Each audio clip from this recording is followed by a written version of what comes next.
বন্ধুগণ, আমরা আজকে বিকেলে বের হলাম। তো বের হওয়ার পরে রাস্তার পাশে তাল দেখতে পেলাম, আমাদের খেতে ইচ্ছে করলো। আমার সাথে আছে রুবেল, সাকিব এবং নাজমুল। তো আমরা সেই তাল বললাম আমাদেরকে কেটে দেওয়ার জন্য। মাত্র 10 টাকা করে পিস নিল।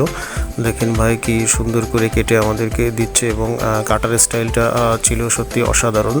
তো দেখেন কিভাবে কাটতেছে, অনেক সুন্দর করে কাটার সাথে সাথে দেখেন আমার এক ভাই তাকায় আছে, মানে ওরে আগেই দেওয়া লাগবে, ও আগেই খাবে এবং প্রথম থেকে শেষ পর্যন্তই খাবে। আপনার সাথে থাকলেই দেখতে পাবেন।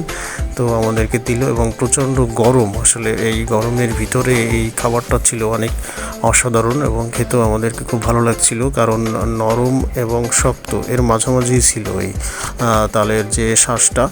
তো আমরা সবাই মিলে সেই তালটা আমরা এইমাত্র তালটা খাওয়া শেষের দিকে। এখন দেখেন সে ছোটো ভাই এখনও খাচ্ছে। ধন্যবাদ সবাইকে।